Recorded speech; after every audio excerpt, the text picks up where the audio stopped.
सच्चिदानंद रूपाय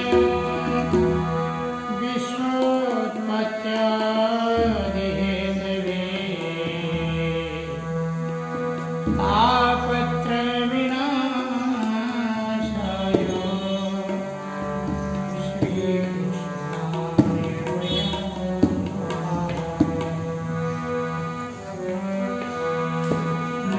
लक्ष्मीनाथ समारंभं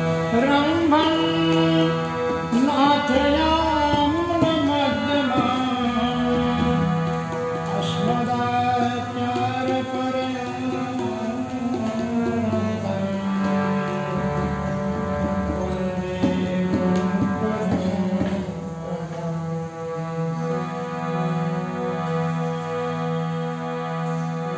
रान रान रटते रहो धरे रहो मन थी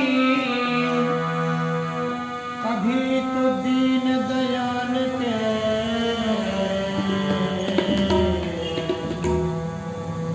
भनक पड़ेगी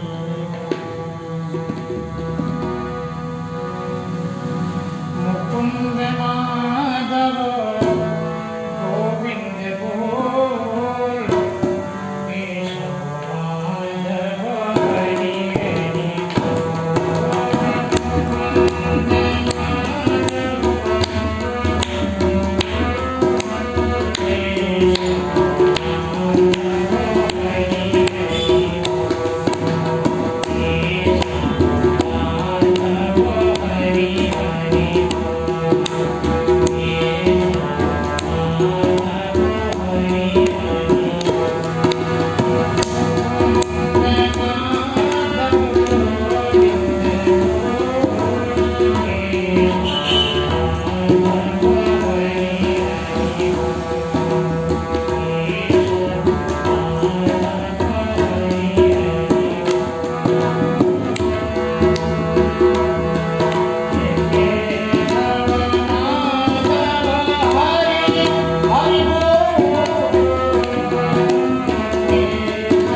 शक्तिमान है। भगवान अपनी बाल लीलाओं से ब्रजवासियों को आनंदित करते हैं और संसार के जो लोग हैं उनके रहस्य को जानने वाले भी हैं। उनको ये दिखलाते हैं कि मैं अपने सेवकों के बस में हूँ। ब्रजस्यो बाह्य हर्षम भगवान बाल चेष्टितैः दर्शयस्तदविदां लोको आत्मानो भृत्य भस्यताम्। जो उनके भृत्य सेवक है, भगवान ये जग को बताना चाहते हैं कि मैं अपने सेवकों से कितना प्रेम करता हूँ। सुखदेव जी वर्णन करते, राजन एक दिन फल बेचने वाली हर जगह पुकार रही थी, फल लो फल लो फल लो, लेकिन उस दिन उसका कोई फल नहीं लिया। क्रीडहि भो फलानिति श्रुत्वा सत्वरमच्युतः। उस मालिन बुड्ढी बेचारी थी, प्रतिदिन धंधा तो होता था। रोड रोड में गली गली में चिल्ला चिल्ला कर बेचती थी कि मेरा फल लो फल लो। उस दिन उस बुढ़िया का फल कोई नहीं लिया और उसके घूमने का भी नंद बाबा के घर के पास से निकलती थी। उसका नियम था कि भगवान के दर्शन के लिए बार बार चक्कर मारती थी, लेकिन भगवान भी ऐसे उसको आवाज सुने नहीं, उसके पहले भीतर छुप जाते। भगवान इतना जल्दी दर्शन नहीं देते हैं, है ना, किसी भी जीव को, लेकिन वो प्रतिदिन उसका नियम था। 108 चक्कर मार देती थी पूरे दिन में, भगवान दर्शन नहीं देते। आज उसने विचार किया अब मेरा फल कोई नहीं लेगा, आज तो हमको खाने के लिए भी कुछ मिला नहीं। और निराश होकर आवाज दे रही थी, क्रीडहि भो फलानिति श्रुत्वा सत्वरमच्युतः। उसके शब्द जो है अच्युत भगवान कृष्ण को सुनाई देते हैं। फलार्थी धान्यमादाय यजौ सर्वफलप्रदाः। भगवान जगत के पिता है। कौन सा ऐसा पिता है अपने जो है बेटे को भूखा खिलाए अपनी संतान। भगवान तुरंत निकले जब वो उसके मन में भाव आ गया क्या इसका कोई कुछ भी नहीं देगा, हम भूखे ही रह जाएंगे। फलार्थी धर्मादायो यजौ सर्वफलप्रदाः। भगवान बड़े दयालु, दौड़े दौड़े बोलते हैं, मौसी तू फल देगी मेरे को क्या? हाँ बेटा, हम तो फल देने के लिए प्रतिदिन तुम्हारे घर के पास आती थी, प्रतिदिन कितने चक्कर तुम्हारे द्वार के मार के जाती थी। फल विक्रणीतस्य च्युत धान्यम करद्वयम। और भगवान इतने दयालु है, बोलते हैं मौसी बैठो, दादी जी बैठो, मैं अंदर जाता हूँ धान्य लेके आता हूँ। अब छोटे भगवान के हाथ है ना, हाथ में धान्य लेके आए, करद्वयम दोनों ऐसे अंजलि में लेके आते। फलैरपूरयत रत्नै फलभाण्डम पूरिचा। उसमें से बहुत कुछ यहाँ वहाँ गिर गए रास्ते में, छोटे बच्चे चलते। अब यशोदा माँ, ये सारे संस्कार तो देखो माँ बाप से बच्चों को मिलते हैं। फल ले दिए, उसको हाथ में थोड़ी सी अंजुल धान्य दे दिए। यशोदा माँ अंदर पूछती है कि फल कहाँ से लाए हो, और ये मेरा धर्म भी है कि बच्चों को अच्छे संस्कार दें। बच्चे चोरी घर से ही सीखते। एक पेंसिल चुरा के जब बच्चा बाहर से आता तो माँ का पिता का धर्म है कि उसको डांटे कि बेटा ऐसा नहीं करना, बिना पूछे किसी की वस्तु में हाथ नहीं लगाना। ये हर माता पिता का धर्म है। यशोदा माँ ने पूछी कि बेटा ये फल कहाँ से लेके आए? बोले जो फल बेचने वाली जो मौसी है ना, वो दी है, उसको कुछ दिए। हाँ माँ, मैंने जो है भर करके दिया।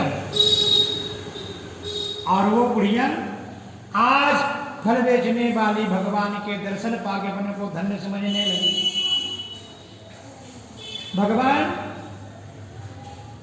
भगवान की ये शक्ति है, बहुत कुछ दे देते लेकिन थोड़ा ही बताते हैं, जीव को समझ में नहीं आता। फल विक्रणीतस्य च्युत धान्यम करद्वयम। भगवान थोड़ी सी धान लेके गए, अब जो है भगवान के दर्शन करके वो प्रसन्न हो गई। बोली बेटा एक टोकरी पर उठाते क्या? और भगवान उठा दिए। और जब घर में जाती है,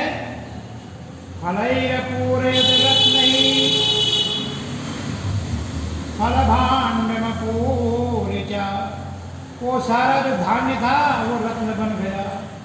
रत्न ही पूरा सब हीरे। भगवान जिसको देते हैं फिर मांगने की नौबत ना आए, इतना भगवान देते हैं। जीव को लेना तो आना चाहिए, हमको लेते नहीं आता। भगवान सर्वस्व देने को तैयार है। सारी सृष्टि में जो वस्तु है पिता वो परम पिता है। अब कौन सा परम पिता अपने पोते दान नाती को कौन नहीं देना चाहता? कौन सा दादा ऐसा कि देना नहीं चाहता? और भगवान परम पिता है, लेकिन हम ही लेना नहीं चाहते। भगवान की तरफ से हम भगवान के बन जाए, सब आपका ही है। एक राजा एक दिन घोषणा करता है कि कल जो है ना, आज घोषणा लिखा दिया कि कल सवेरा होगा।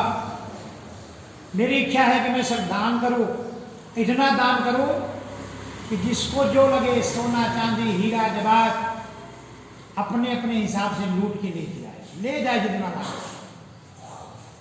गांव के लोग बहुत खुश हो गए, हर प्रकार के लोग है ना। कुछ सिर्फ पैसे के लिए जीते, कुछ खाने के लिए जीते, कुछ घोटाले के लिए जीते। सब घोटाले वाले खुशी हो गए। सुबह हुआ नहीं, लोगों की भीड़। यार राजा का खजाना जो है ना खुला हुआ है, क्या लेना ले लो। कोई कपड़े लेके भाग रहा, कोई सोना लेके, कोई चांदी लेके। इतने में एक छोटी सी कन्या पहुंची। राजा राज सिंहासन में बैठे थे, राजा की हाथ पकड़ी। बोली बेटी हाथ क्यों पकड़ी? बोले मैंने आपको ले लिया, मैं जो है ना आपका हाथ पकड़ लिया, आप मेरे हो गए। जब आप मेरे हो गए तो ये सब संपत्ति मेरी हो गई। बस वही बात है भगवान की। आप भगवान के बन जाओ, सारी संपत्ति आपकी है। आज भगवान ने दिया। फलैरपूरयत रत्नै फलभाण्डमपूर्य। मालिन बाई जो है ना भगवान की बन गई, भगवान ने भंडार भर दिया। घर में जाती है, बड़ा आनंद हुआ। इधर यशोदा माँ आवाज देती है, राम कृष्ण और बलराम बहुत दूर खेलने को निकल जाते हैं। यशोदा माँ आवाज देती, रामं चारोहिणी देवी क्रीडन्तं बालकैर्भृशं सरतीरगतं कृष्णो भग्नार्जुनमथावयत्। नदी के किनारे यमुना के तट पर रामकृष्ण खेलने को चले जाती है। यशोदा माँ यशोदाम प्रेषयामास। यशोदा माँ को जो है पुत्रों की याद आती है। और क्रीडन्तं संसुतं बाले, बच्चे खेल रहे हैं, खेल में मग्न है। और यशोदा माँ को इतना प्रेम बढ़ा, यशोदा जो हवतं कृष्णं, यशोदा जो हवि कृष्णं पुत्र स्नेह कृतस्तनी। पुत्र स्नेह पुत्र स्नेह, पुत्र स्नेह स्तनो। पुत्र के प्रेम में पुत्र स्नेह स्मृतस्थली। पुत्र के प्रेम में स्तन से दूध बहने लगता, और दूध बहने लगता है। यशोदा माँ फिर आवाज देती है, इतना प्रेम बना। कृष्ण कृष्णारविंदाख्यम ताते स्तनम पिबो। कहाँ हो आप? आओ, आप जो है ना दूध पान करो, आपका टाइम हो गया है। और माता जी बुलाती है, आओ आज तुम्हारा जन्म का नक्षत्र भी है। जन्मर्क्षाद भवतो विप्रो ही देगा शुचि। लेकिन माँ की आवाज सुन के रामकृष्ण आते हैं, लेकिन देखते हैं धूल धूसरितांगस्तम, पूरा शरीर धूल धूसर भरा हुआ है।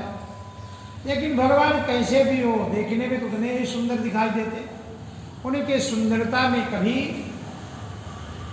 कमी नहीं होती। बनावटी जो सुंदरता है वो हमेशा कम हो जाता है। ओरिजिनलिटी कभी, जो बनावटी चेहरा बनाते सजाएंगे लेकिन दूसरे दिन भूत जैसे दिखे, लेकिन जो ओरिजिनल है वो कभी भी देखो ऐसा ही दिखाई देता है। भगवान के पास कोई बनावटी चीज है नहीं, इसलिए भगवान का शरीर भी सुंदर है। इधर बहुत प्रकार के जो है अनेक प्रकार से ब्राह्मणों को बुलाकर दान पुण्य करते हैं और भगवान का जन्मोत्सव जो है अच्छे ढंग से मनाती हैं। इधर अनेक प्रकार के उत्पात हो रहे थे, कभी पूतना आती, कभी शक्कासुर आता, कभी जो है ना तृणा जो है ना अनेक उत्पात, अघासुर आता, कितने असुर आ रहे एक करके। तो इस प्रकार से बैठो, इस प्रकार से जो है अनेक उत्पात होते। सुखदेव जी वर्णन करते राजन, गोकुल में रहने वाले उपनंद नाम के एक ग्वाल थे। उनने एक प्रस्ताव रखा कि अपने इस गोकुल में बहुत उत्पात हो रहे हैं, हमको जो है कहीं पर जो है दूर चलना चाहिए, क्योंकि यहाँ बच्चों का खतरा टलता ही नहीं। हर पल न जाने किस रूप में आपत्ति आ जाए। तो यहां से नजदीक वृंदावन है। वृंदावन बड़ा ही सुंदर है, बड़ा रमणीक है। और वृंदावनम गोवर्धनम यमुना पुलिनानि च, वन भी बड़ा सुंदर है। वहां पर गोवर्धन नाथ है, यमुना का तट है, और हम सब तो ग्वाल वाले हैं। हमारा धंधा ये गाय पालना और गोरस बेच के पेट भरना। तो हमारे जो है गौ माता के लिए सबसे उत्तम स्थान वही है हमारे लिए। हम भी सुरक्षित, और यमुना का तट है, गोवर्धन नाथ है, सुंदर घास है, सब कुछ है। वनम वृंदावनम नामो पशव्यम नवकाननम, बड़ा सुंदर वृंदावन है। गोप गोपी गवाम सेव्यम, इतना सुंदर वृंदावन है। कुछ लोग रहते हैं भाई, पहले पूछते हैं जहाँ आप बोल रहे हो मैं चलूंगा, लेकिन उसकी विशेषता तो बताओ, क्या है उसमें? हम अपना घर क्यों छोड़े? अरे हमारा घर गोकुल में है, अपना घर छोड़ करके जाएंगे, दूसरा घर बनाएंगे, उसकी विशेषता क्या है? क्यों हम छोड़े अपना घर? कुछ लोगों को तो जो है कृष्ण बलराम पर बड़ा प्रेम, कुछ तैयार होते, कुछ तर्क वितर्क भी करते, इसलिए इस प्रकार का वर्णन करते कि देखो बड़ा सुंदर वृंदावन है। वनम वृंदावनम नाम पशव्यम नवकाननम, वहाँ नए नए घास फूस, नवकाननम, और पशुओं के लिए, हमारे गौ माता के लिए सुंदर घासें हैं। यमुना का तट है, वहाँ पानी पिएंगे गौए। और गोप गोपी गवाम सेव्यम पुण्याद्रेक्षण विरुधम, सबकी इच्छा हो गई भाई, जब इतना सुंदर वृंदावन है तो चलना चाहिए। सब लोग जो है जो विरोध कर रहे थे वो भी तैयार हो गए, चलो भाई जब इतना सुंदर है, सब ने तैयारी की, अपने अपने छकड़े भरे, अपने अपने जो है ना तैयारी की, और कृष्ण के साथ उस वृंदावन की जब महिमा सुने कि वृंदावन कितना सुंदर है, सब एक साथ चल देते हैं।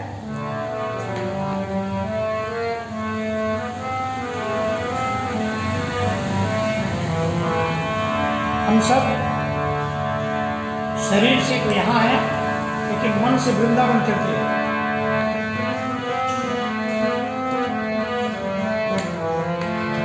वृंदावन चलेंगे, वहाँ भगवान राधा कृष्ण का नाम लेंगे।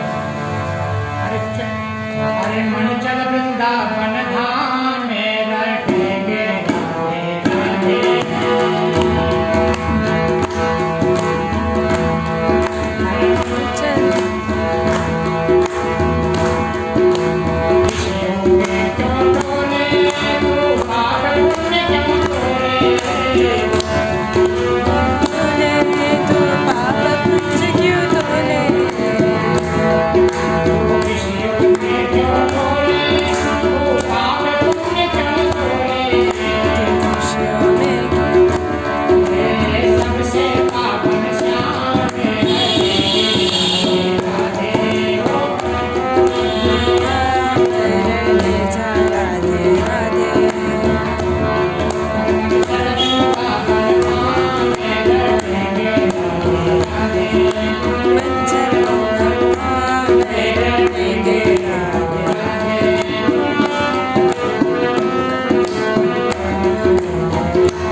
सब एक साथ जो है सब वृंदावन धाम की ओर चल देते हैं। गोपाल कृष्ण भगवान की जय। अब वहाँ कृष्ण और बलराम तोतली भाषा में बोलते हैं, जो निकलता उसके पीछे लगते। थोड़े बड़े हो गए, 4 वर्ष के हो गए। एवं व्रजोपसंप्रीति बालचेष्टितै, 4 वर्ष के हो गए। अब बोलते हैं बाबा हम भी गाय चराने जाएंगे। नंद बाबा बोलते हैं यशोदा को, पहले तो बछड़ा तो चराओ फिर गाय चराएंगे, पहले छोटे शुरुआत करो। अब जो है उत्तरदायित्व सारे ग्वाल बाल जो है उनके कृष्ण के सखा अब बछड़े चराने को जाते हैं। अब बछड़ा लेके यमुना के तट में गए, बच्चे खेलते हैं। कंस का भेदा हुआ जो बनावटी बछड़ा बन करके जो है बत्सासुर एक बछड़ा का रूप धारण कर लेता